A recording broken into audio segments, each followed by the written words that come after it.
We've got some fresh new young talent doing some things that I know you haven't heard before. 1, 2, 3, listen. You got to have the why, and we know our why. So you don't need to reinvent the wheel. Yeah. Millions and millions of people have done this already. You can get help, you can get a roadmap, you can save a lot of time, money, and frustration.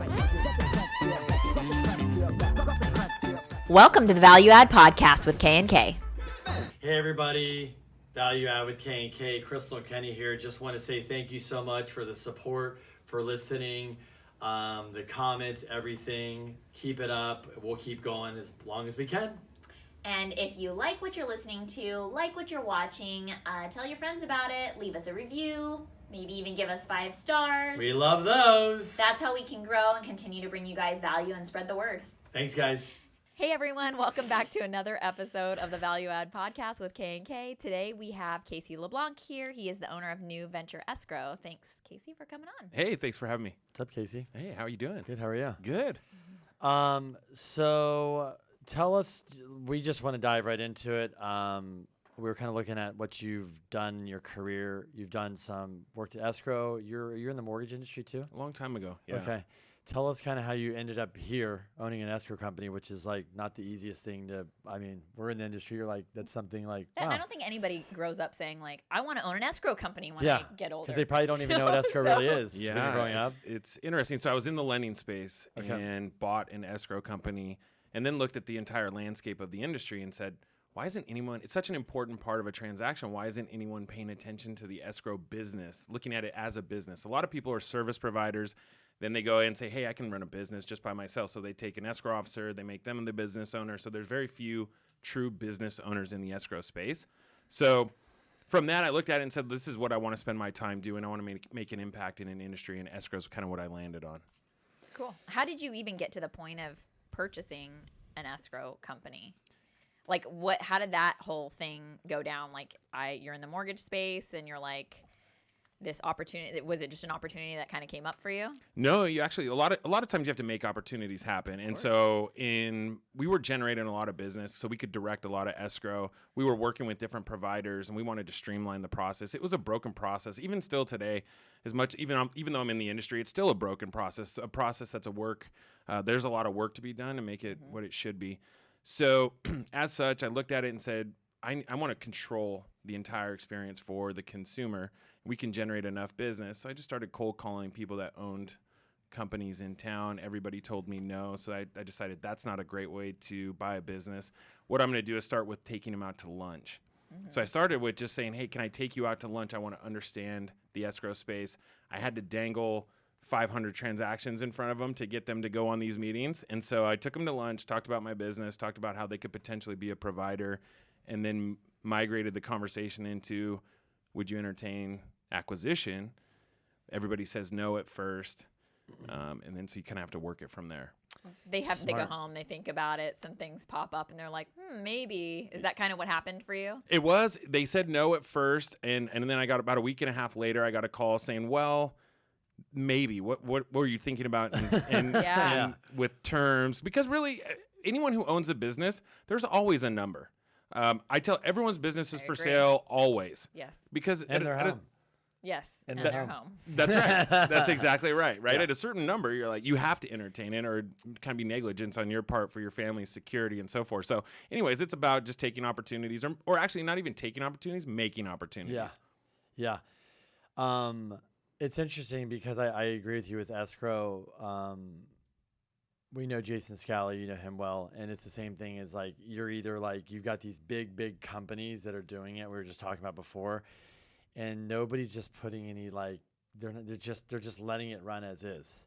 And the consumer doesn't really understand it. But when you're with us day to day, the transaction, like we were talking about, walking into an escrow office and you're going to sign and you're in this little room and there's crap piled up and all this, and that's the experience people get. It's like, wait a minute, they just closed on a home, or it's an exciting time. They should be in an environment to match. Yeah, it's a celebration stuff. I think that's something that you're bringing to the table. Like, it's about the experience. I think for the consumer experience, for a lender experience, for the people that are working in your company, coming to the office, a nice, cool office, rather than some dingy old office where the carpet's 20 years old. How are you making an experience different, like in all these things, like with your company? Well, first and foremost, we're a service provider, so it starts with the people. We want to tell people we're in innovating and developing technology, but I think we start with the people first. So it starts with our culture and our people. Now we're recruiting for this culture centered around innovation. It's taking a broken process, which I believe escrow is, and just trying to find solutions for all the different inadequacies, or where we can add automation or just take out some of the redundancy that escrow is, whether it's data entry or so much paperwork that has the same information on it. So trying to share and collaborate a little bit better with information.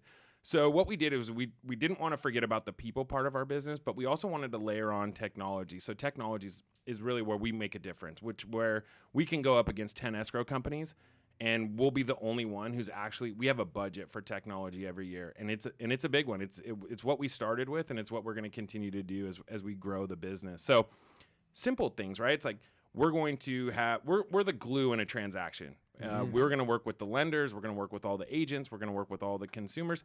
So there's a lot of information flow that comes through us as a provider.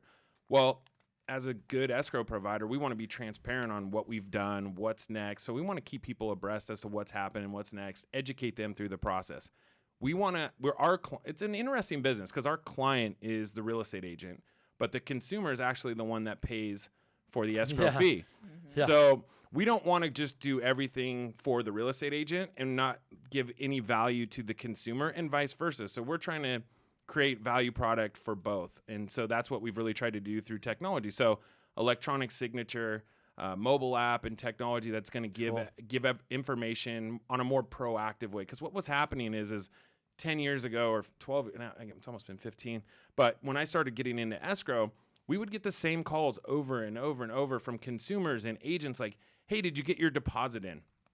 Hey, did we get loan docs? Have we funded? We're fielding calls on stuff where we could be much more proactive in pushing this information. So what we've been trying to do is, it's called capacity utilization, right? So if you have a certain amount of people, you're trying to up your capacity. Well, if we're answering calls on things that we could be publishing to everyone, we're going to reduce the amount of intake of calls and emails, so our capacity goes up, because our basic expense is people.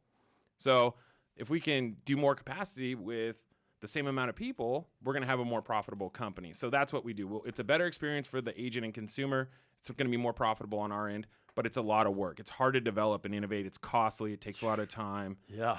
But you know what? It's like, I think most people want to just go on an app and check the status. Like, they don't want to have to call you and leave them. Just like, we have a banker, but I never see him. It's like, I don't really want to have to see you. Not in a bad way. But Wait, hold on. We have the same banker. You, of course, want to see that. I mean, I hope he's not listening. Like, No, I know. You don't want to. I don't want to have to, like, call him to get the information that I need. I want, just like you check your bank account, to be like, what's my balance? Or like, I need to send a wire in, or whatever. You want to be able to do those things without having to call somebody and have them check and get back to you. It's just more like ease. If you're sitting on your couch at 9 o'clock at night going like, hey, what's happening with my escrow? I forgot to call them. That's when you're doing it. It's like, that's when you have the downtime, or you're on the toilet, or you're, whatever. Waiting for your flight, or I mean, I know. Yeah. I'm just saying. Well, don't worry, our app doesn't have FaceTime capabilities, so you can do whatever you want while you're checking check it status. on the toilet, guys. Yes, That's yes. right. Yes, but I think in general you're right, and there's a new generation of people that are coming up that are expecting these things, and so that's what I was just going to. That's as we position our company for the next 50 years, and as we want to be part of the change in escrow and the evolution of how things are done. We also need to be cognizant that there's a new generation of buyers and sellers and people that are going to be in the real estate industry. They have an expectation. For example, if someone sends me a document for like a contract and it isn't e-signable, I don't want to do business with them. Yeah. I just don't. I don't want, and I have a scanner, I have a printer, I can do all of those things fairly easily, but it to me shows that they're not going to be part of the changes that are coming over the next, X amount of years. Right. It's funny you say that, because the company I'm at, they're the ones that had the first digital mortgage, and they're all about that. And just right before we got started, one of my processors sent over and said to one of the investors we're seeing this loan to, can you take a DocuSign 1003 from me? Yes, sends it over DocuSign, no problem. But it's not even, can you take that, but is that lender, is this escrow, is that title, is this company set up to even take the DocuSign? Oh, we can't take a DocuSign. You're like, so I could do this, but you can't even take it. That's another problem, right? I mean, that with title and escrow and things, a lot of them can't even take some of this stuff because they're not set up. You know, electronic signature, the law was passed in 2001. We're in Oh my gosh. It's 2019. So if a Holy company, if a title or moly. escrow company is not using digital signature, that's on them. Yeah. So from a regulatory standpoint, those documents are actually more secure and they're actually easier to sign. So it's a win-win for both parties, and it really just becomes a business decision for all of those companies. Did you when you bought the company, was this the name of it, or did you change the name? I did change the name. How did you come up with the name? I always just wanted to ask. Yeah, no, it's an interesting story. So I had a business partner, and we were moving in different directions just as far as where we saw the industry going. So I was trying to think, okay, as I reposition what I want to do in the escrow space, what am I doing? I was talking to someone who had worked with me previously. I had my feet kicked up on my desk, and I'm like, yeah, this is going to be a new venture. What am I going to name it? And I just kept going back and forth. I know, okay, so it's a new venture, and I'm going to be doing escrow. And anyways, they were like, pointed at me, and they said, that's it. Yeah. That's the name. And I looked at him. I said, you go to GoDaddy, or what is the one where you can Google search the GoDaddy. name, and New Venture Escrow was there. And so we immediately bought it, and that's how it all transpired. I know you keep mentioning like the words it's broken the system, which we would agree. What do you because you're doing escrow all day every day? What do you think's the top broken stuff that if you could fix, you would fix it, and if you could fix it, how are you trying to fix it? Yeah, that's a great question. I think it's one that a lot of companies and people are trying to fix right now. Is that there's so many systems. There's a lot of people in a transaction. There's a lot of systems in a transaction. And nobody talks to anybody. So I think there's some integration that needs to happen. I think that there's an automation that needs to happen. So being able to work with agents, lenders, escrow, title, everybody has their own system. Nobody's talking to anybody. There's a lot of document exchange that is insecure. So there's a security issue with all of those different things. So it's just time and money for those types of things to talk to each other. So I think we have to start at the very, very basic levels of information, meaning just sharing property address and some of the consumer name and contact information and data flow. There's also a security component. I think security for our place is for escrow, because we handle so much money, is it's another thing. So as you talk about transparency and data flow and things of that nature, well, part of that is you have to have security as an underlying thing. So we're working in a lot of different areas to try to solve that problem. I think that the escrow space in general, like I said, nobody's doing anything from an innovation standpoint. So at least with us, we want to talk about, look, we don't know if we have the right solution, but we're always going to be working on solving that problem. That's cool. And I know one of the biggest things you have to deal with is the I don't know if you call it wire hacking or The wire fraud. the wire fraud that kind of hit in the last was it 5 years, 4 years? It's just crazy. Where are people now having to like call in, get the wire information, and send the money? How are you guys kind of handling that piece? Yeah, it's gone insane. Last year was over $1 billion in wire fraud. And the FBI has now started to catch up a little bit. There was a time 3 or 4 years ago where they wouldn't take a case that was under $2 million in fraud. Oh my gosh. Right? I mean, so $500,000 goes, and they say, good luck. I hope you guys can recover it. You can file a police report, but it's not going to hit our desk. They just didn't have the infrastructure, and they didn't really understand back then what they were looking at. So for us, a lot of it is phone. Because still technology, even if you're sending encrypted emails, it's just not secure enough. There's a lot of ways to hack some of that stuff. So a lot of it is phone. The other thing too is verifying you're talking to the right person. So we're seeing now that these hackers have gotten so sophisticated that they're actually calling in. They've gotten mules. They're called mules. So it's people that actually go in and they actually and so they open up accounts. It could be a Wells Fargo account in San Francisco, and what they're doing is they're going to be part of it. So I was actually at a conference last week, and they talked about how all these mules are working and how they're getting paid. You'd be surprised at what you could get a wire fraud mule for. I mean, it's almost nothing. So these hackers get in, and they have access, and they go out, and I don't know how they get access to the mules. But anyways, there's some sort of dark site that they can go on, and it's basically like Tinder for wire fraudsters. So I mean, Swipe right or whatever. Yeah. they match, they start talking. I like that. Yeah. So Tinder for wire fraudsters. I love it. yeah, you've never heard that before. No, right? And That's so, awesome. but it's a real thing, and it's a real concern for us. And so having protocols, a lot of it is training. So we go through and we do quarterly training. We have an IT company that monitors our stuff 24/7, but we also do training with them because things change so rapidly. So a lot of it is communicating on what's happening now, what's happening next, meaning how do we understand like someone calling us who they actually are. And we go through that process with our team internally. The other thing too is if you just scroll over emails. So I run a company, so I get people probably 4 or 5 emails a day to people on my staff saying, it comes from me, right? Quote unquote. They just copy my email signature and send it to my controller saying, hey, I need a wire. Can you send $10,000 to this account? Right? And it comes from me on my email signature. It looks like my email account, but if you scroll over it, it's some really random email address. And so we go through and scroll every time. I don't ever make a request for a wire over email, right? But I'm sure a lot of people, a lot of business owners, we've seen it all over town. A lot of business owners have lost a lot of money from this. Scary. It's just crazy. It's just crazy that it's so simple for them to hack, but to get the money back, it's like gone. It's gone. It's gone. It's just gone. People don't I understand. heard there's a very small chance you might be able to get it back if you catch it fast enough. Yes. But it's like within minutes. If it goes from like your bank to the whatever what do they call the entry bank or whatever before it goes overseas. Like some people I know have gotten it right there, but I mean, like you've got to be now on there's it. these mules that are getting like a Wells Fargo bank account or whatever. Yeah, so it's not necessarily it used to be international. So we don't do international then, right? You don't do international wire. But I think it's almost like a murder case, right? Have you ever seen the datelines where they're like, we have 24 to 48 hours before we can solve the murder? Well, wire fraud is very similar because there is some lag, and sometimes most of the time these accounts are new, so there's $20 in them. Yeah. So that's a trigger from a banking perspective. So if you catch it, and there's a way to catch it, right? If you're doing 24/7, you're authenticating the wires to your escrow software, to the banking, there's a lot of verification that you can go through. So if it does go to the wrong spot, you do have about 24 to 48 hours before you can claw some of that back. Yeah. Wow.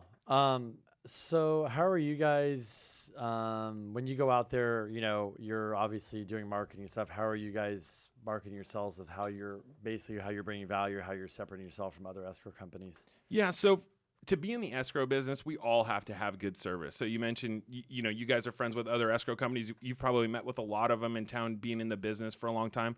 I feel like we all have to do escrow at a really, really high level. Mm-hmm. We all have to be good at the service part of it. Mm-hmm. So for us, what we try to talk about is doing things a little bit differently. So we talked about the tech. But the other thing that we do is we talk about leadership and development and being happy with what we're doing. So I'm a big believer in culture. I just love health and happiness and how much money you want to make and then how much you want to work and trying to solve the problem of being really excited about what you're doing. Awesome. I do a lot of interviewing and I look for one thing, and it's enthusiasm. If you've got enthusiasm, I can work with you. If you don't, I've met with a lot of people in the industry, and you could tell they're tired and burnt out, which I'm okay with as long as they still have a zest for wanting to do things differently in another position, and maybe that's why they're looking. But the thing for me is enthusiasm. So I talk a lot about leadership. I talk a lot about how do we balance how much money you want to make with the hours that you're working with your family, so that work-life balance, and trying to do things. Look at the escrow industry as we don't want anyone working overtime. I want you to max out on your capacity, use our technology, and then I want you to go home and have a healthy and happy life. That's really cool. Yeah, because I think that the average, in a lot of big escrow teams that you see, they're just working crazy hours all the time. I think that people think that kind of comes with the business or that particular job. It's like a lot of escrow officers are working long hours and they're doing a lot of business, which is great. But like you said, you go home, you're burnt out, you're tired, you don't have anything for your family. And then before you know it, you're not that excited about coming to work every day either. Well, the way we look at it is that's not a sustainable business model, right? Yeah. And if you do that over a long period of time, if anyone does that over a long period of time, that's going to be reflected in the way that they're treating the consumer or the agent. So that eventually catches up. So for us, I'd rather have a little bit more staff, keep our capacity high so they're not working. We don't see anybody working past 5 o'clock. Everybody has access to the email on their phone or cell number. So if an emergency comes up, but we're able to do what we need to do, really standard business hours. And honestly, I think too, I say this even for us because it's hard for us not to look at our emails at night.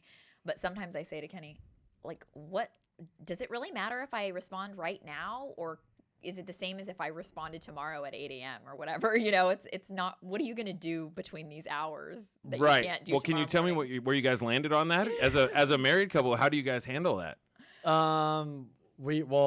we have a kid now, 7 months, but Crystal and I have some boundaries and rules. And honestly, if it's an emergency or it's like a deal or somebody's getting escrow, but if not, we just kick it off to the next morning. And I'm up so early, so I'll respond before they're up. But in Crystal too, like you said, what are we really going to get done? Right. Unless somebody's really expecting an answer or you're waiting to hear back.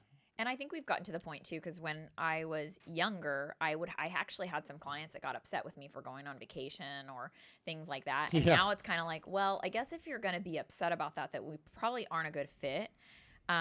But it hasn't happened. I think that there's a level of respect too when you operate a certain way that people kind of respect you for it. And so I think if you do it right, it's fine. I don't really work late because we get home and it's kind of my priority to be with the baby. And then Kenny, will take some calls here and there, but we established some boundaries when we ran into that. Oh yeah, issue. for sure. There you go. I like this. Crystal's on my ass about it. Yeah. She's like, "Did you really have to talk that long in the phone call? Could have done 10 minutes, not 30." I was like, "Okay."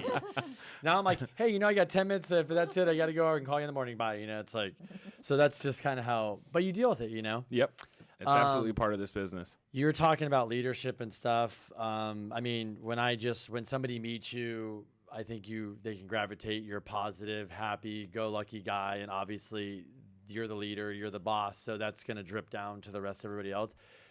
Not everybody is like that. Not everybody loves their boss and likes that. And I'm imagining people are coming to work for you as one of it's they get to work for your company, but they get to work with you every day. How are you kind of evolving as a leader? Do you have experiences in your life that have taught you lessons? But, how do you become this positive guy that's like, you're pushing that to everybody else? Well, I think it starts at a young age. I think it's a lot of it doing the core of who I am and how I was raised. So my parents were super positive and they always a lot of encouragement. I also believe that, and I wrote about this, I have a blog and I wrote, energy is my currency. And so I believe that it starts with me and I take it really seriously. So I pay attention to how I feel and what type of energy I'm giving other people. Because I think at the end of the day, especially right now, we have a lot of choices in where we work. And I don't want people leaving because of there being a leadership void. I think in escrow specifically, escrow title, there's a leadership void, and it's going to get worse over the next 10 years. I think that there's a level of people in the title and escrow space that's retiring, that's getting out of the business. They're just at that age. And we need to see a new generation of leaders that are moving up into this role. And so in any industry, people leave because of their bosses, right? That's just a fact. And so I don't want it to be based on me, so I'm very cognizant of it. So I've had several different experiences, a lot of it coming from sports. I played sports all the way through college and got a lot of that leadership and how people respond to things. But I think leadership is just something you're continuously learning, how people interact with you, what they respond to, how you're talking to them. So I think a big one is awareness, being an understanding of what my energy is, how people are responding to that, and then how I can get better. Asking some questions, what levers do I, what is it, the carrot or the stick type of leadership, and how that responds to different people, different industries, and at given times. So I'm really passionate about it. I watch a lot of leadership. I study it, and I also have encountered it just in growing up playing sports. What sports did you play? So I was a football player. Oh, okay. Yeah. So that's a big, I feel like I've known a couple of football players, and I feel like they have this really strong team leadership mentality. It just seems like the sport in general is amazing for that. We even had an ex-NFL player here on the show, and I just felt he's an apartment owner, and it was kind of the same thing you're saying. I mean, I met him out at the property when we were doing the management, and it was like, okay, team, you're going to do this, and I'm going to do this, and that, and then we're going to report back. And I was like, go team. I mean, it felt like that, and it was super motivating, and it does give you that kind of sense of drive and purpose. So I feel like football I tell people I learned more in football and through that sport, especially in college, than I did in the actual classroom in college. I think he would say the same thing. And I bet he would say the same thing. Yeah. The interesting part is that I work in an industry that is, I want to say it's 99, but it could be somewhere in the 90% women. Oh, yeah. And so this is, my background comes from a football locker room to an escrow small business. Yeah. So you have to be cognizant of some of that, right? Because some of that locker room mentality does not play in with the industry that I'm currently in. Now, while I'm a rah, go get them, I'm very intense too at the same time. So I have to make sure that I am aware of who you're talking to, what you're talking to them about. And I've had to really learn a lot of traits that don't come naturally to me, because in a locker room in football, there are no. You just go. You're moving. There's no time to like. There's no feelings. It's just Can't be different. sensitive. No sensitivity. It's almost like in business. It's like when you're on the field. It's like, this is business. Let's get to work. Let's win. It's not like you said. There's no feelings. Okay, It's so like, that's how I would want it to be. Yeah. But that's not necessarily always how it is in our space. So I have to balance some of that. But I think I've also learned another side of it that I would have maybe never learned had I been in another industry, and that is this idea that there are feelings in life and in business and some of that stuff. And so I have to balance some of that with the people that we work with, which is sometimes challenging. How many employees do you have? We're close to 60 now. So Wow. we just expanded into another brand. So Homelight Escrow is a new company that I started at the beginning of the year, and it's partnered with a tech startup out of Silicon Valley. Cool. And so they generate listing leads to agents. And so we own the settlement side of what they're doing as their expansion. And so it's been a lot Smart. of fun Wow. to work in the startup space. I've never partnered in the startup space. And so they just move at a velocity that you've never seen before. It's go, go, go, go, make a lot of mistakes, break things, pivot, move on. And I love that. That kind of has reinvigorated like what we're doing. So long term, just from where I see the real estate industry going, is that I know I'm not smart enough to predict where this thing is going. But if we work with partnerships on people that have a lot of money and a lot of intelligence, we're at least going to be part of the conversation. And so we'll understand things hopefully sooner than later, so we don't become like the Blockbusters of the world and things of that nature where they don't see these things coming, because the real estate industry is ripe for change, right? We talk about broken processes and things like that. Well, if it is broken, there's a lot of money that's trying to figure out how to fix it. And so we just want to be part of those conversations. A lot of money, yeah. A lot of money that's pouring in. Yep. I think real estate investment from a tech perspective is number one from venture capital. And so there's a lot of money being poured into it. There's a lot of money in real estate in general. So people that solve those problems will be really wealthy. Yeah, and I mean, that's when we sold our property management company was to Mine, and Mine is a tech startup. Yeah, Yep. they raised a bunch of money, and like you said, there's a bunch of mistakes and this and that, and some ways it's interesting, in some ways you're like, wow, but but this is what these people go to change an industry. Right. And Well, we just never seen it. When you're in it, you see it, but when you're like us, you're like, you couldn't afford to make all these mistakes as just a guy that didn't go raise $50 million to do it, right? Like, Well, they're really data driven, like you Yeah. said. I mean, they're studying data all the time. So it's like when you're down at this kind of granular level, like this owner's really upset about this little thing. They're like, let me analyze the data. Here. You know, Right. It's different. where did the software not? Yeah. Right. Right, but I think a lot of people get in this mindset that Silicon Valley is a bunch of robots behind computers. Yeah. These are just young entrepreneurial spirits that are all backed by a lot of money, trying to figure out. They're trying to solve problems. I think it's a real creative process, honestly. I agree with you that I think a lot of people think they're just these robots, but more than anything, I think it's more of an art, because like you said, they're trying to literally reinvent the wheel in a lot of ways. Like the wheel used to be like this horse carriage, and now it's like on a car, a rubber tire. That's essentially what they're trying to do in all kinds of different industries. And you know what they're really trying to do is, when I was in Gary Vee's office, he goes, they're trying to do one thing: time. They're trying to save time. Right now, you have Uber. You hit a thing, and you know it's going to come. It saves you time. You do Amazon. It's like all these things save us time, and that's why we're using them. And so for you, you're like, you are trying to save. We're communicating with 5 different people. Why does that person 5 different phone calls for the same question? How can we just push that data out and everybody gets it? And I just saved myself time, my staff time, which at the end of the day for you saves you more money. And it saves your staff more time so they can do more deals. And at the end of the day, you make more money.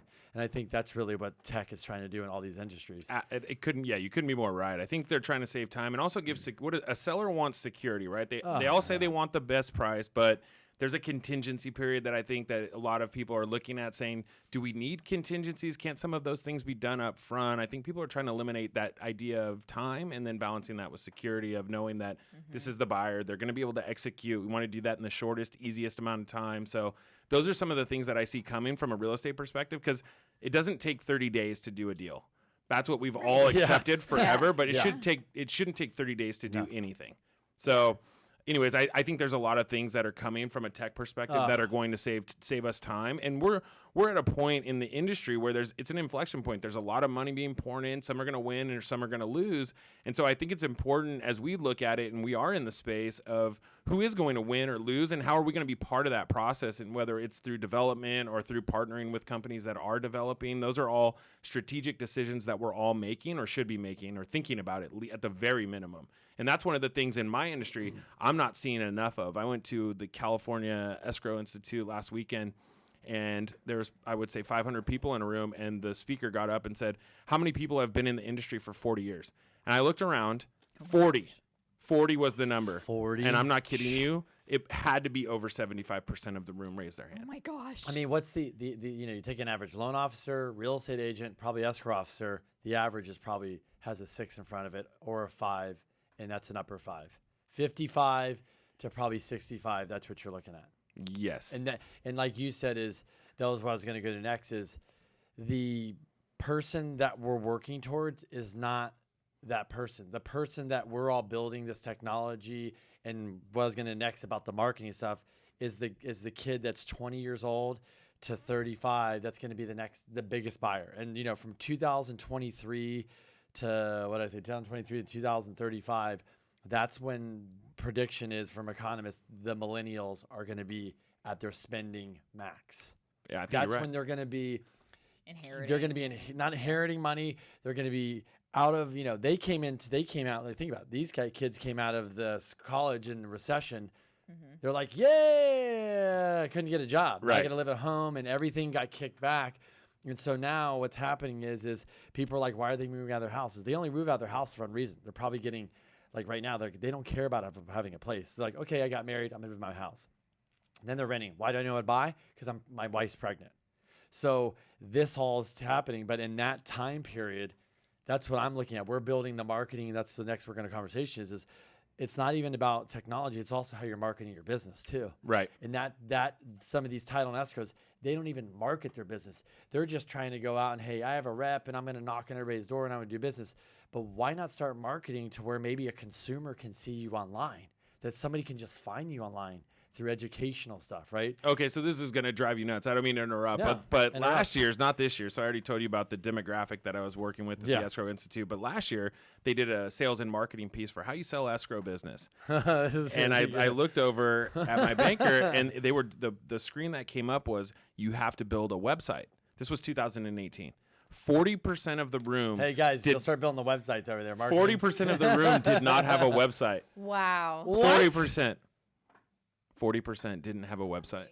That's a big number. That's a big number. Those are our competitors. That's like saying right now that you don't have an office, that you don't have a storefront, Right. that you're not in business. I thought he said 4. I said 4%? No, 40. Because I really couldn't believe it in 2018. That's crazy. Only 60% of our competitors had a functioning website, meaning just that there was a URL that actually worked.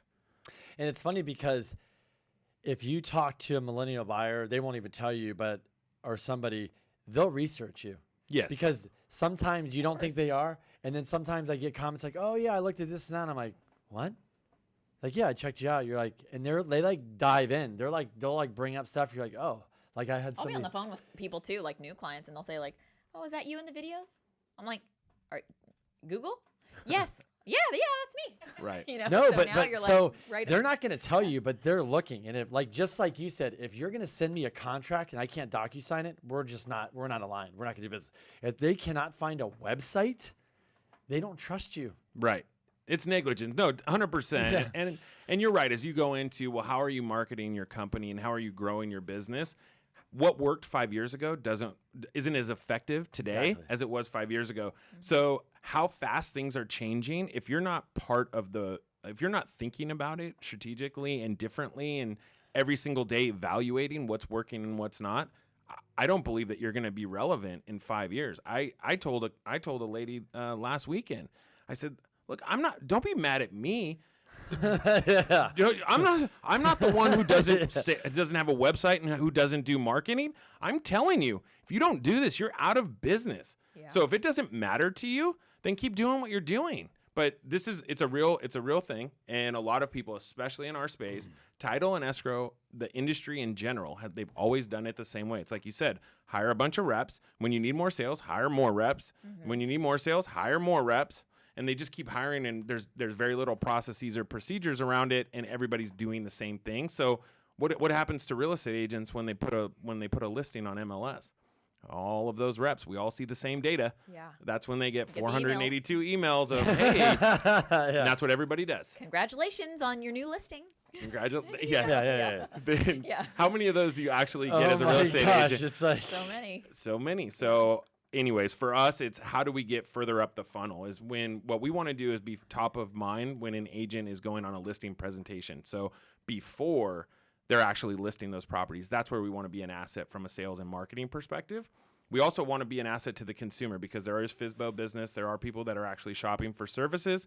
They're realizing what other purchase do we make that a consumer is spending $1,500, which is about average of what an escrow fee is, that they're doing zero research on what they're paying and what the value is in that. It's not small.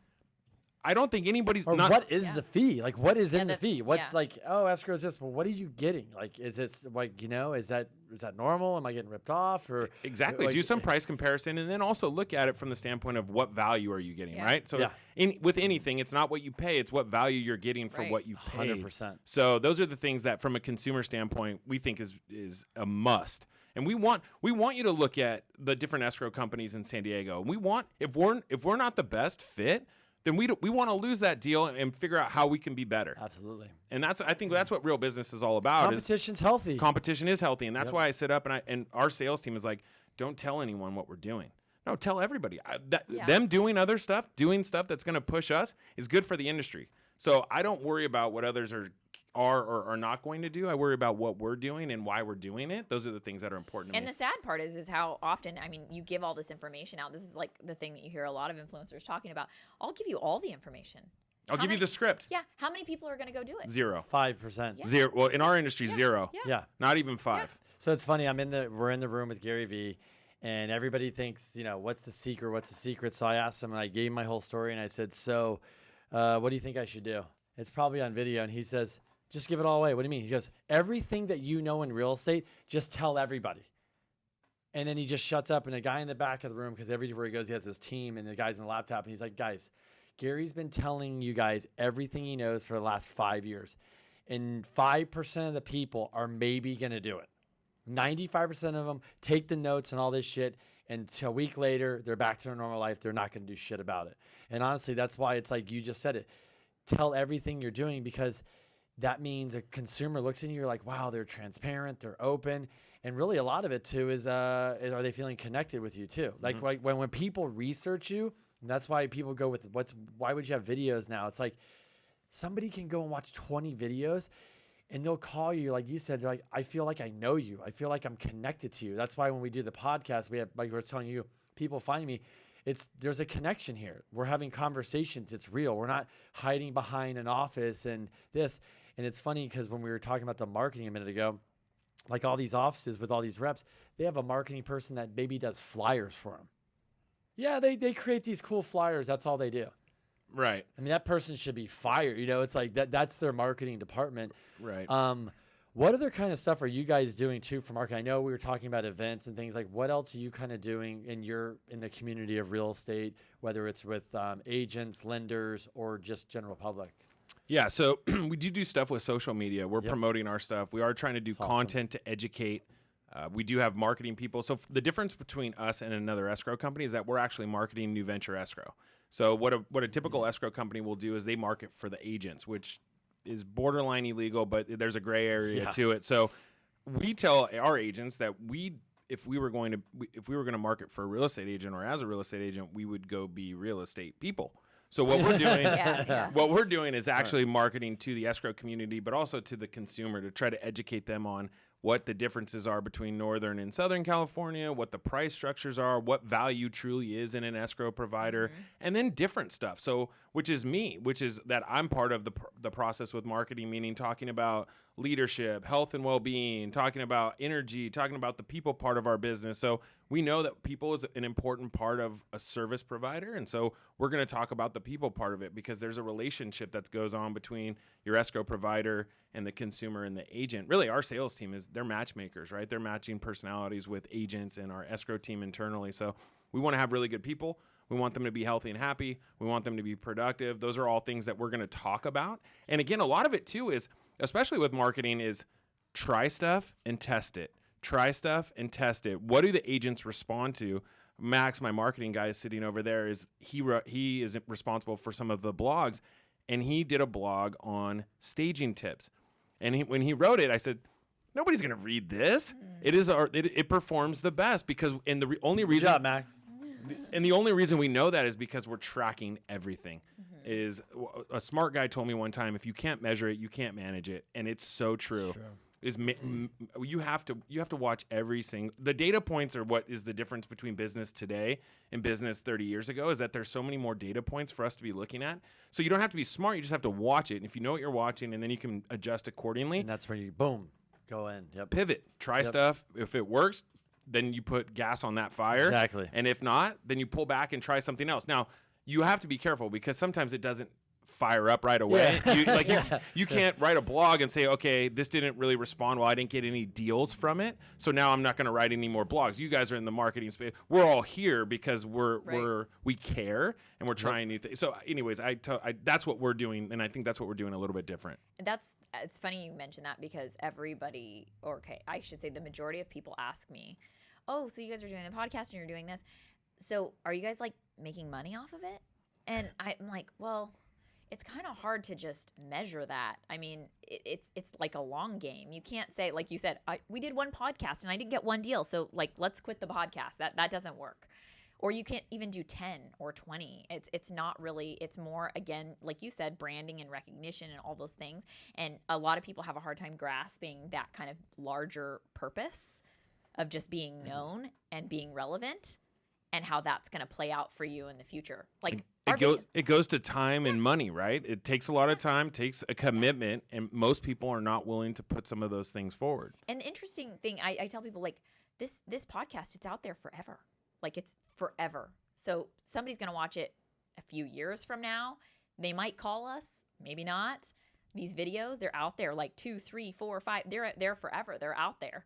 So you're going to get this. It's like paying you in dividends over time, several like years. It's not the flyer that someone gave you that you're going to throw away. Right. That's a great point. Yeah. That is a good point. That was a good little nugget there.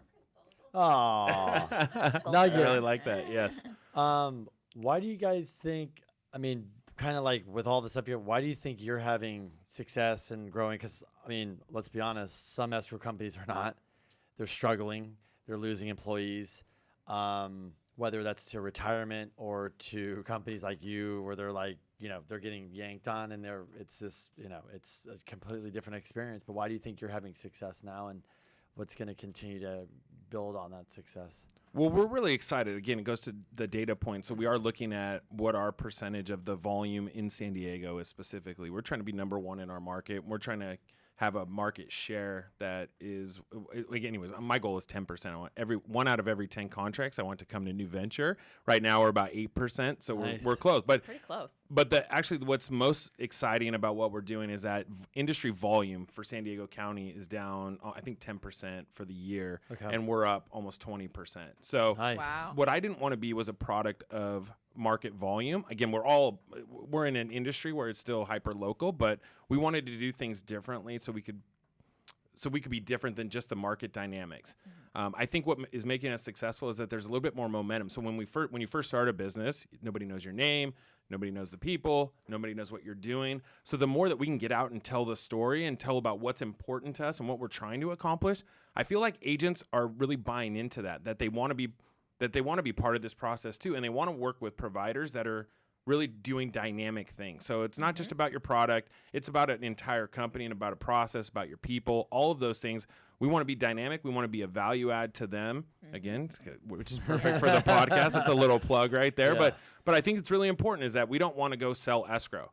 We want to be a business partner with people, and we want to offer products and services that are unique and different and that are extremely valuable because people are paying us good money to execute at a very, very high level. And so from a sales perspective, we want to operate at a high level, but also from an escrow and an internal and a processing perspective, we want to operate at a really high level. So I think you get some momentum, right? You start to tell your story a little bit more. You start to do some business. If you do a good job, those things can really cause a lot of momentum. And I think we're seeing that now. And so that's why we're in hyper growth mode over the next 2 years. Nice. I love what you said because with our referral partners, we say the same thing. Like, we want to work with people who are gonna make us look good, because you know that you don't want somebody to get referred and just not be happy, right? So it's like you give the referral and they take really good care of them, and that comes another referral from that person and their friends and their other people. And then also to have just a really strong team of people that work with you, that once hey, I'm taking care of the purchase here, or I'm taking care of your loan, but here's escrow. They're going to take care of you the whole way through. Get on their app. You can check status anytime you like all those little things. I mean, that really adds to the value of the whole transaction.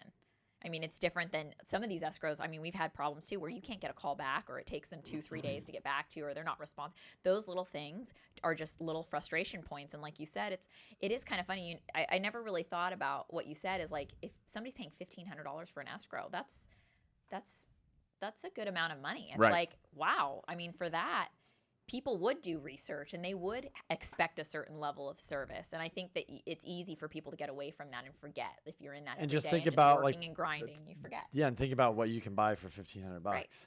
Exactly. Well, and the other thing too is, so for us, one of the unique products that we offer, and I know this isn't about the product, but I think it's important from a consumer standpoint, is if you close escrow through us, you have an E&O policy that lasts 6 months. There's zero protection to the seller, and nobody has figured this out. The seller walks away with all the proceeds. They have the most exposure from a disclosure standpoint, and they have zero protection.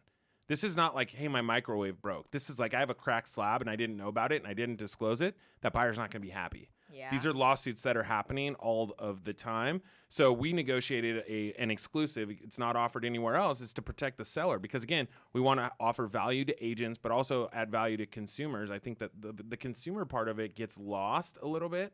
We're all in the industry. We all know each other. We go to the same events. We network. We shake hands. We understand each other's businesses, and we're all kind of hunting the same way.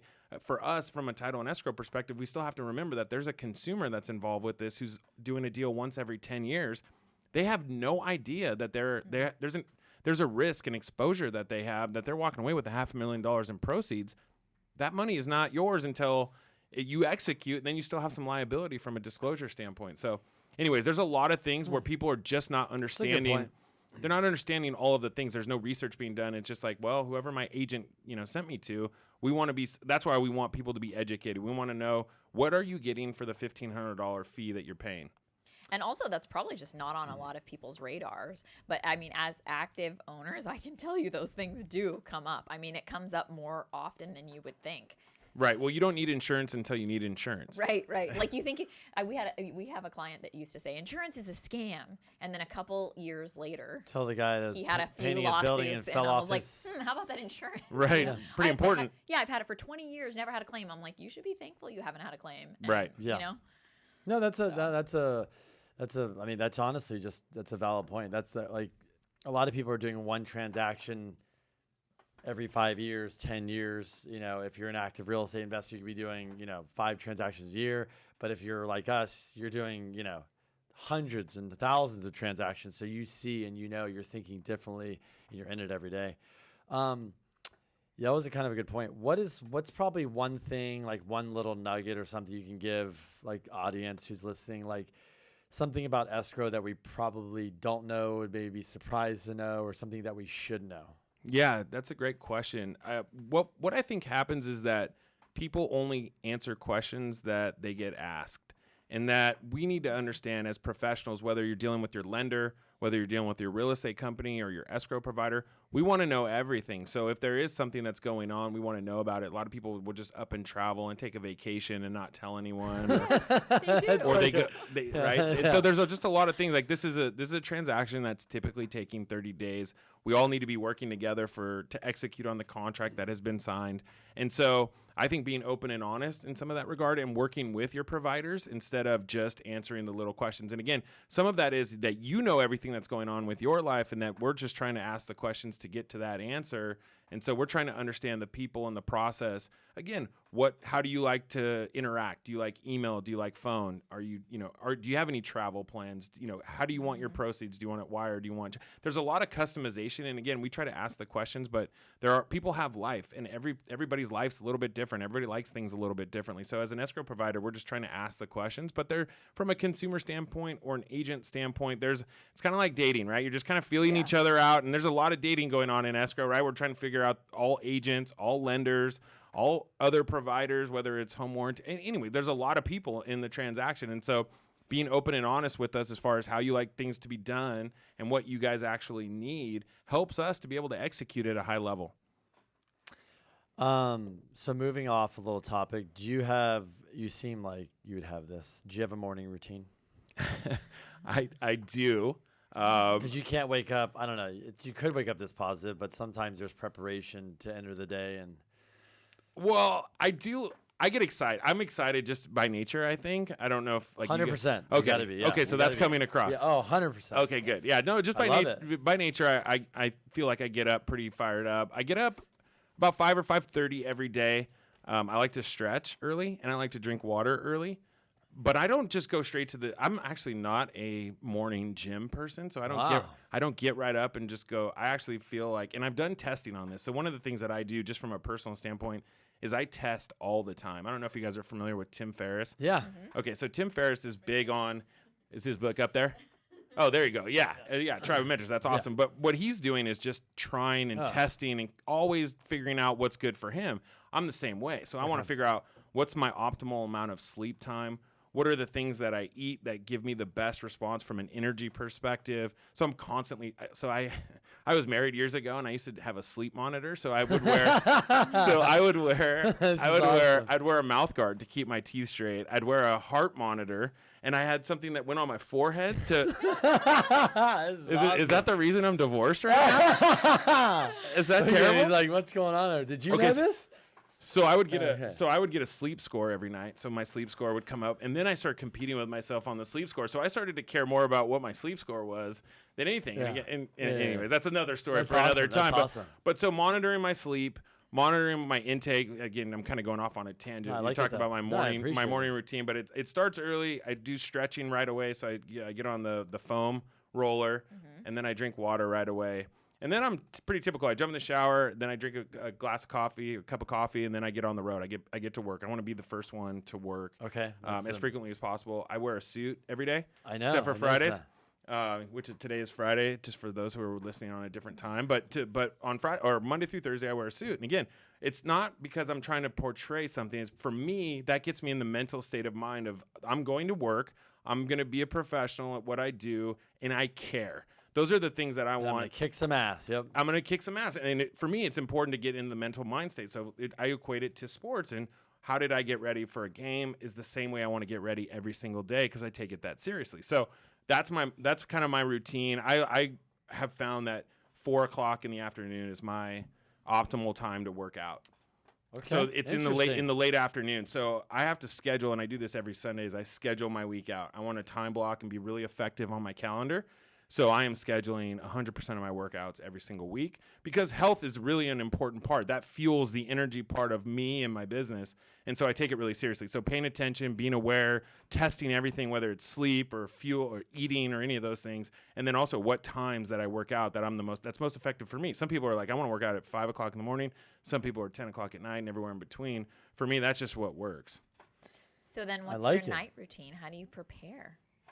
Okay, so the night routine. I Yeah, knew you- I knew you morning were I routine, knew you were yeah. gonna have. That's why I asked. Because I was like, I knew you were gonna have this. I knew you're gonna be serious about stuff. See, I knew that's why I asked. So you're not. No one's gonna like my night routine from the standpoint of I do go to bed about 10 o'clock every night, but I wake up at 2 o'clock every morning to return emails because my development team is overseas and I don't want to lose a day. So my development team's in India. They're 12 hours different, right? So right now, I don't know what time is it. Anyways, it's 12 hours ahead.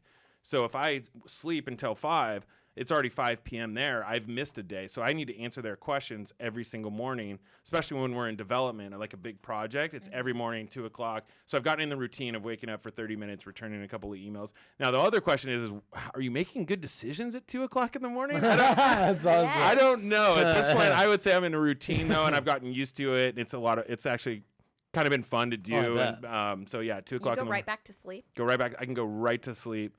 I don't do the monitoring anymore with the headband. I'm not tracking my sleep like that anymore. That just doesn't work when you're single. So yeah, I love it. Yes. Yeah, exactly. I know. Yeah, it's bad. But That's anyways, awesome. I go to sleep right around the same time. But there's no other really routine other than that. Yeah, you know what's funny is I think I'm thinking like of a Tiger Woods with golf is, golfers where they show up, they golf, and then they're done. Then they go eat like shit. They drink beer. They had guts, and then here comes Tiger, which is, well, I don't really do that. I eat good, I work out, and I'm fit. And I think he's created this new thing. And I think with entrepreneurship, and that's why I asked you, because you obviously look fit. I'm sure you're fit, and this is this new generation. I think it's like, especially in real estate, I'd say a lot of people that are retiring, they're not the healthiest bunch and this and that. And I think we can look at them and learn and go, hey, this is a stressful business. It's up and down. Some days are great. Some days you're dealing with somebody trying to steal money, from you. And the way you deal with all this is, you got to be equipped. So that's why I was asking you, because it seems like you're really equipping yourself to deal with this stuff. And on top of that, you got 60 employees that are looking at you too every day, and you got to be an example. Yeah, as business owners, we're getting hit with different things all the time, right? Things are coming at us, and they come at us fast. And I think the preparedness of getting sleep, being healthy, what you're consuming, and then also what your energy level, because a lot of our work, a lot of our industry and business is in an office, and so you have to be cognizant of how much am I walking? How am I? And so I have a stepper in my office. I stand up a lot. I move around. I try to be very active within an office while I'm in an office. And then when I'm not, I do the same thing. I try to be hyperactive and just paying attention to my activity levels, because I think it's important, because again, if things are coming at us all the time, we're making decisions, we need to make sure that we're in the right state of mind to be able to answer people. I look at it like I have a responsibility to the people that work for me to have a well-run company that's profitable and that's growing and that's giving opportunities. And to do that, I think I have to be the one to set the example, both from an energy level, a health level.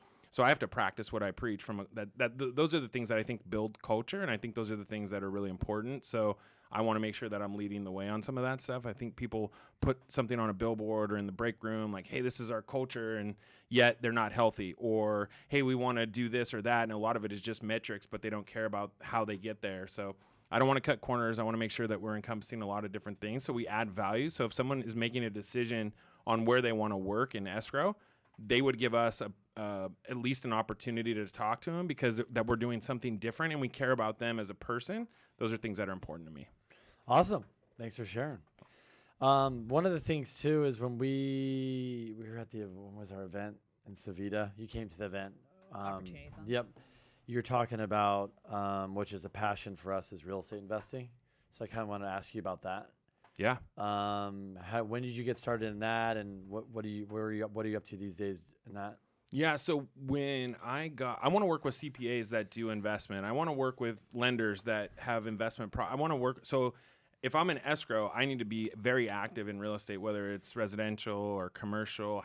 Have life experiences to be able to talk to people about, because you can read a lot of books, but I'm telling you, until you get into the weeds of an actual deal, these things are complicated. There's a lot of moving parts. Mm-hmm. The things that I know on my second deal, I did not know on my first deal. Yeah. It's like anything. So that repetitive thing. So I got into residential as soon as when I was 21. I got into residential. I was buying residential properties, and then I realized really quickly I didn't want to deal with phone calls on a broken sink.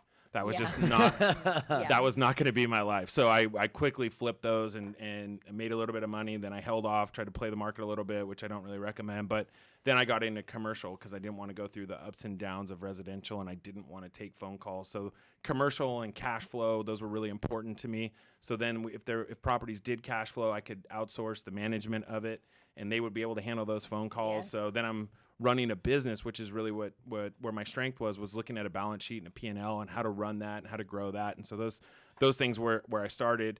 And then I just accumulated, I think I have about 100 rental properties, multifamily units, and then an office building. And then I'm acquiring a second office building now. I'm in escrow now. That's awesome. So are your properties here? Or I think you said another's one of them. They're out of state. Okay. Yeah. So for me, I wanted to diversify. So I didn't want everything tied up into the San Diego market. So I wanted to look at things that were a little bit, had different stability. So I don't get the upside of appreciation as much, but I don't get the downside. So it reduces some of my risk. And then some of my office stuff, because I control the leasing with my businesses here locally. So I had some more control there from just with prices going through the roof and stuff like that. Leases, they're not expensive, or they're not cheap. So So will you continue to grow?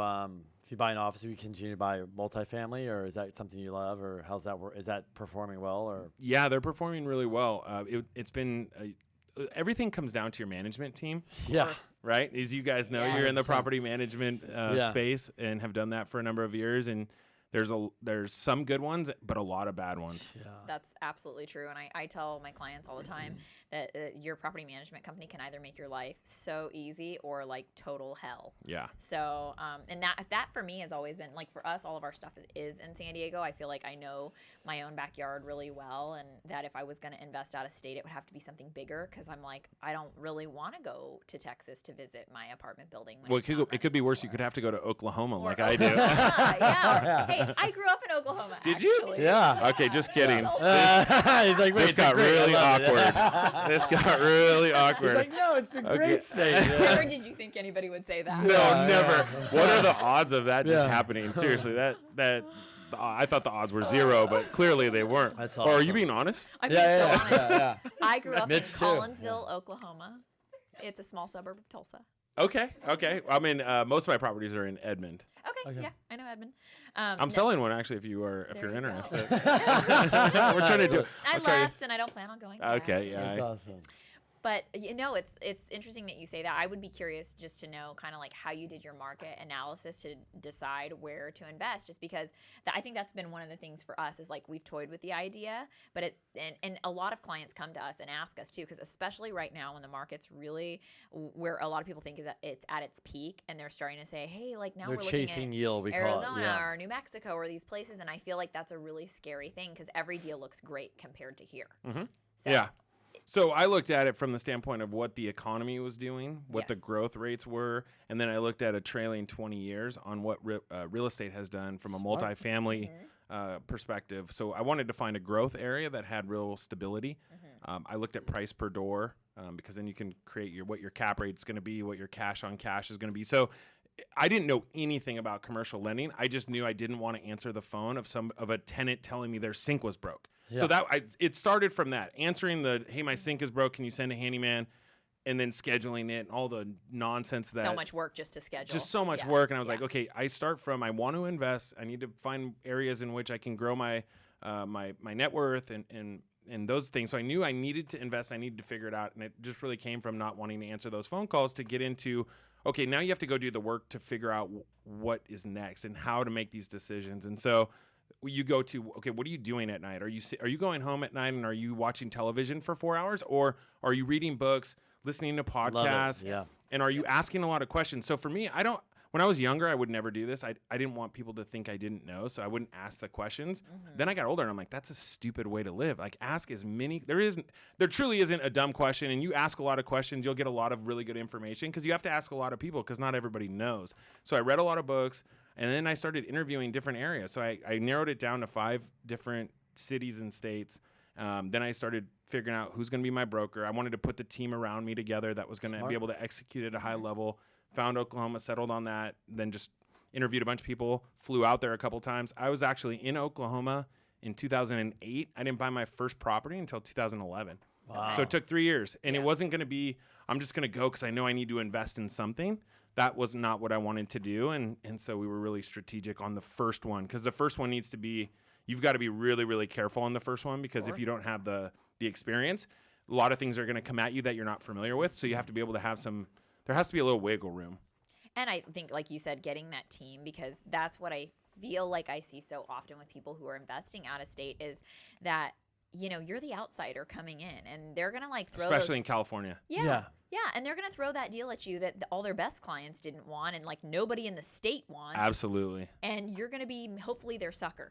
you know? Absolutely. Especially California. I'm not kidding you. Yeah. They think California, we're all rich. We all live in Thank Del you. Mar on the beach. Thank you. And we Yes. surf all day. And we do surf all nothing. day, and that we've got a ton of cash, so it doesn't matter. Yes. And there's a real so stigma funny that you say comes that. with being from California. I don't know, and even Southern California, because I think they think Northern California is a little bit smarter. And so when I was going to these different areas, they're like, "Oh, you're from Southern California." They'd like chuckle. They'd like do the whole elbowing their friend, like, "We got a hot one. We got a sucker." So true. Yes. And for the most part, they were right. Like, I was Yeah. a sucker. Like, if you don't do your homework, you will get buried. It is not just, hey, buy a commercial property They'll give and you you're the going to shit be one that's been rich. sitting on the market forever that has problems. Yeah. And if you have a property with problems and or a bad management company, you need to get out, or don't Yeah. get in. It's funny you say that because just like you, Crystal and I spend a lot of our time outside of here,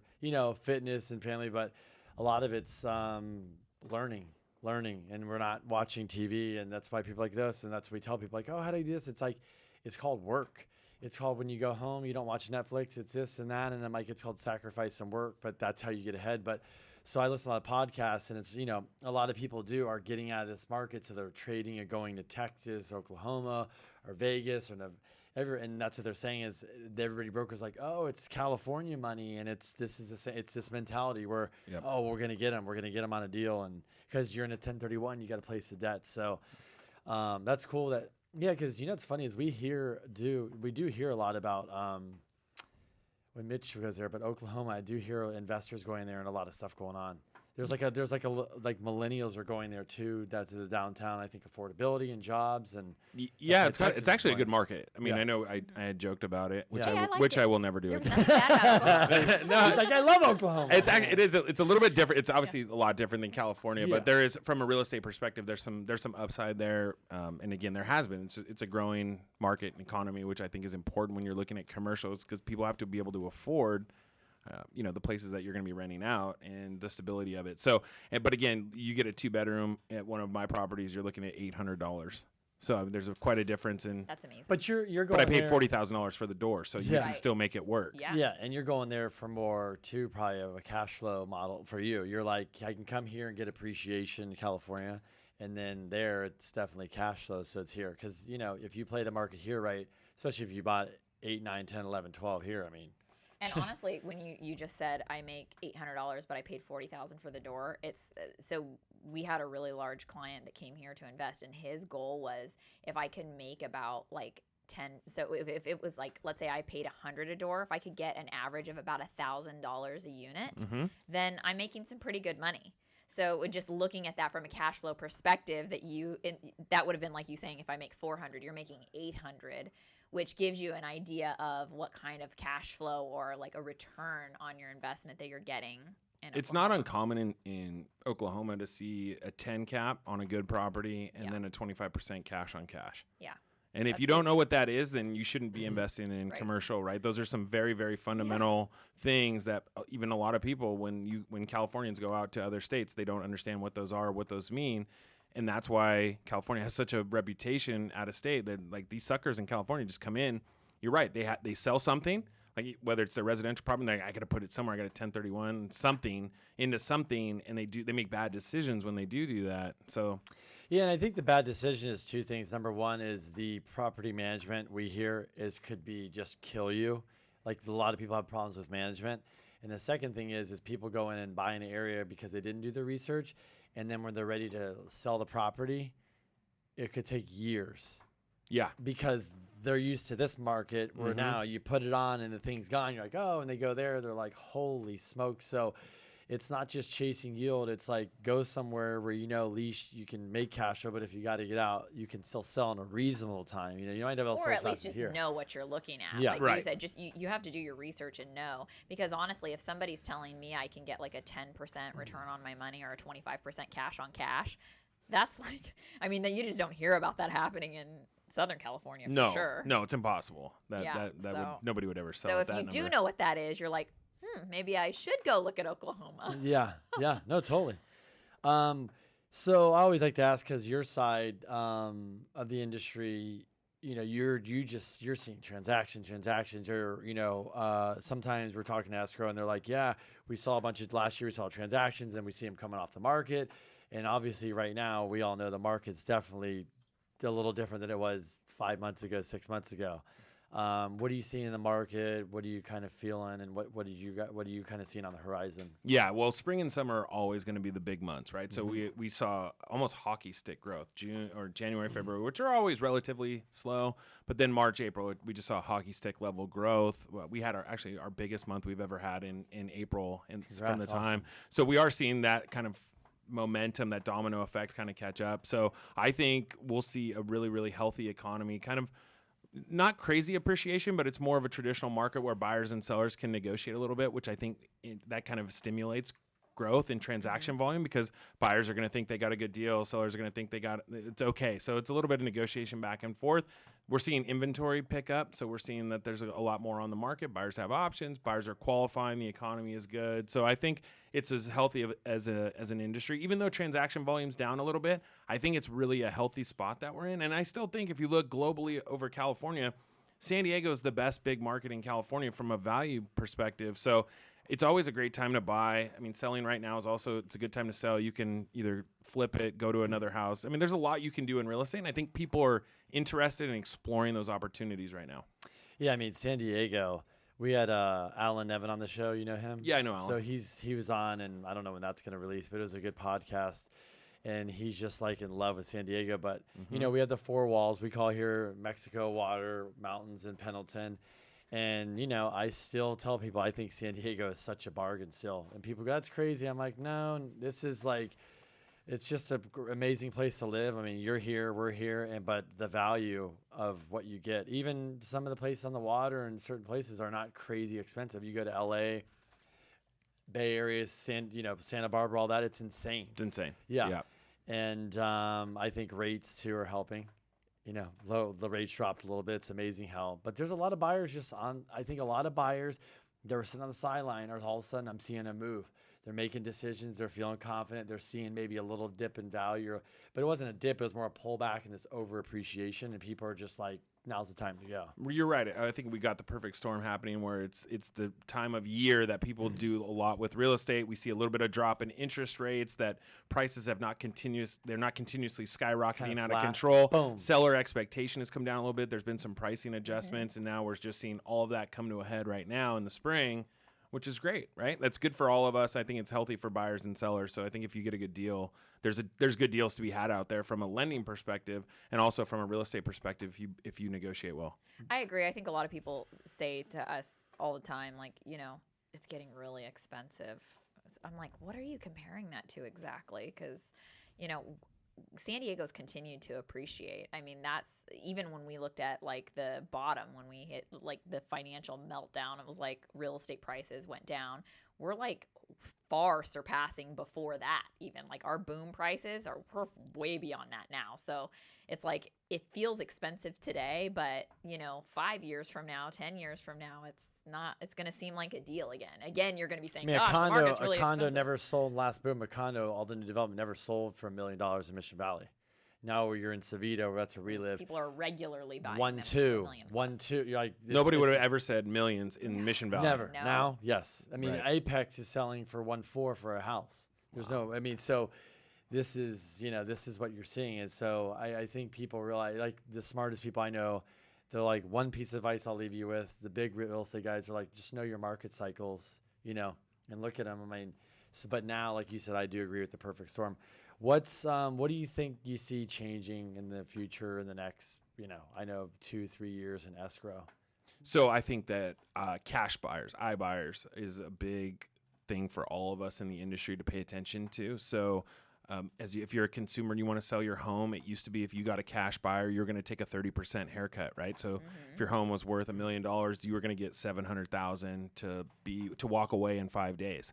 Now that number is $920,000. So they're saying for 8%, we'll let you get out tomorrow, and you're going to be paying probably 5% to a real estate agent and have to do all the showings. And so I think that the iBuyer is here to stay. I think the iBuyer is going to pick up some market share. So from an escrow perspective, how are we handling that level of consumer? Meaning, who are we working with that's offering that type of product? And then what are we doing from a product standpoint to be able to execute really quickly?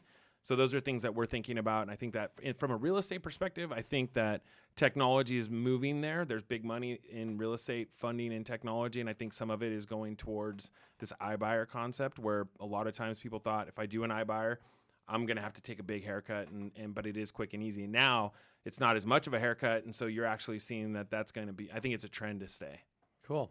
What's next? What's next for you guys? What's next for your company? So for us, we're continuing to grow the brand new Venture Escrow. That's really important to us. We continuously look at what we're doing from a tech standpoint. So we're in the middle of our biggest development project that we've ever done. Awesome. And we're doubling down on that idea of solving a problem and how that, whether it's 30 days, which I think is too long, but however long that process in escrow is going to be, we want to offer a unique experience for agents and consumers and really all parties that I think is going to be really interesting for us. So we're doubling down on technology. We're continuously growing our footprint. So people, adding the right people is really important. And then on top of that, looking at a deal like we did with HomeLight. So looking at Open Door and Zillow, and we're meeting with all of these tech companies and talking about integrating our platform with their platform and being their provider.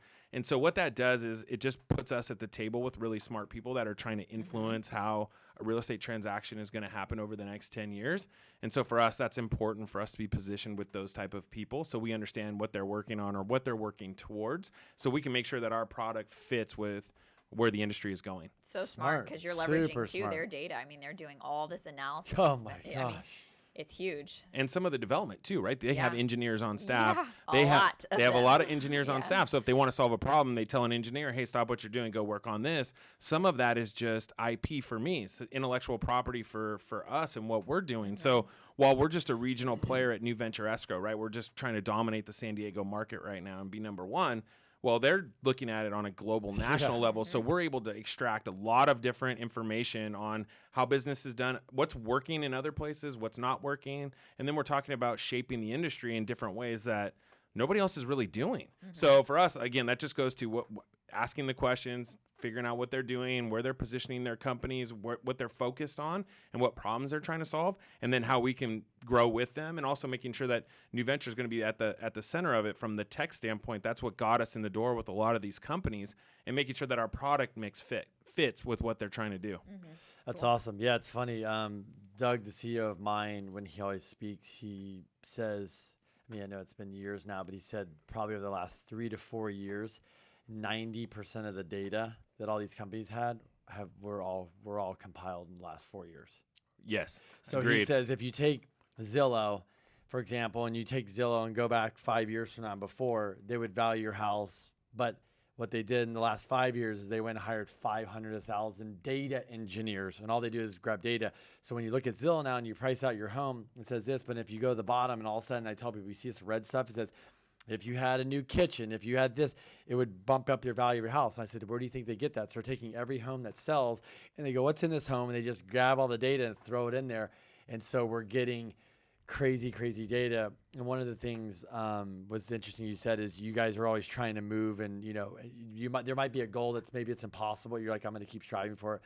One of the companies out there that does mortgages, it was a tech startup, guy wasn't in it. They're still out there, raised a lot of money. His goal, I tell people, his goal is to close a loan, close a house in one day. Everybody's like, that's impossible. I said, yeah, but guess what? Every day he's working on that goal. Right. And you know what? Maybe he gets it down to 5 days or 3 days, but he's putting a lot of money and a lot of effort to do that every single day. He's moving the needle closer and closer and closer. I think he's closer to actually being able to execute on something like that than further away from it. I think it's always the people that see something like that go, oh, he can never do that. He can never do that. Those are the people that will never do it, right? But it's the people that are talking about it and they're vocal about it and that are putting it out there, I think, that have the biggest shot of actually making a difference in an industry. Car buying used to be really hard too, right? It used to take a long time to go buy a car. There's a lot of confusion around it, and that whole process has changed. It's a lot easier to buy a car, a lot of pricing, availability, understanding what the market is and where a car should be priced. And so there's not this wheeling and dealing of the backdoor deals and it taking 12 hours to buy a car. That just doesn't happen anymore. Housing is kind of similar, is that there's a lot of data that people are able to access really quickly. And like you said, I mean, no, people are not sitting here looking at your escrow or your information at the lender. The underwriter's not looking at your deal for 20 whole days after your appraisals come in. That's not happening. What's happening is you have a person who's overloaded with no systems to be able to get the pile of loans off of their desk. So realistically, if you had that time to review all this, you could close a loan in a few days. Yeah, and the biggest hold up what people say is the appraisal. And I said, it's not going to be there. Yeah, it is. I said, guys, in 3-5 years, the data they're going to have from all these properties, you're going to be able to go in and just be like, Fannie, Freddie, and all them just going to accept a BPO from these companies. It's already there. They're in the background working on it. They're just not telling you. Exactly. Trust me. Right. Exactly. And you could. Yeah, exactly. Because if you have an inspection, there's a lot of data that's going to tell you more than one person's evaluation of a property. I think the appraisal industry is in jeopardy and has a real. It's scary to be an appraiser right now. Freddie Mac. I mean, I could say this is not going to come out for a while. Guarantee rate's so big, they get all these. Because they're very connected. There's something that came out. I don't even know what it is. There's an email sitting over there where we're the first company to have access to it, but it's something where I think you can do a property analysis. And we were like, well, I wonder where they're getting that data from. Are they plugging into Zillow or Redfin or all of them? And I think they're testing out a tool where they're probably going to be like, hey, plug this in, and maybe I haven't even gone there. I think they're doing a training out. It's so I think all these people start releasing it, but there's something they're going to do. Hey, let's start testing these values. Maybe we'll order appraisals, but let's see how it comes back. And you're going to start seeing, oh my gosh, They're in the testing phase. Yeah. So they're plugging in with GR rate because they're massive, and they're going to test something out. And it has to do with values, and it's already happening. Well, there's also a product that's out there that's instant title reports, right? So these are instant. They're not underwritten. There's no data search. There's nothing on the back end. They're looking at it like an insurance product, right? They're very similar to how you buy auto insurance or things of that nature, in that they're going to take a look at the property. Most everything is public. They can run a query really quickly and issue a policy within minutes, versus it taking the typical 48 to 72 hours, and there being a lot of man labor to it. And a lot of that stuff is really, they're paying for sales and marketing to go out and get that business. So you can get an instant underwrite as far as looking at, tax return data with your, with the IRS and your, assets, taxes. You're going to have appraisal. Some Fannie and Freddie, if it's approvable, they will waive an appraisal. To me, it goes to the point of, if you're not having these conversations and you're not thinking that these things are coming, you will be left behind. There's a slew of companies out there that didn't have these conversations or didn't think these threats were real, and technology just blew them out of the water. And so while we could sit and hypothesize on what's going to happen in the real estate space over the next 10 years, I just think it's important to be having those conversations, what the threats are specific to your industry, or else you're in jeopardy. And really, it's that's where I see the biggest risk, is that there's not enough of these conversations that are happening. And that's where I think there's an opportunity.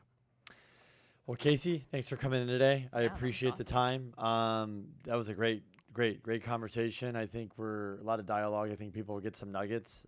Where is somebody want to learn more about you, the company? Where is the best way to contact you and do a little more research on your company? Yeah, well, first of all, thank you for having me. I had a lot of fun. We'll turn the mics off and continue this conversation for probably another half an hour. But if you did want to, our company's at newventureescrow.com. I have some information on myself, a bio, and obviously all my written works of blogs and videos and stuff like that, as we are trying to put ourselves out there a little bit more. So if anybody wanted any information, they just go to the website. Cool. Awesome. Thanks for having me. I appreciate it. This was awesome. Yeah. Awesome. Thanks, guys.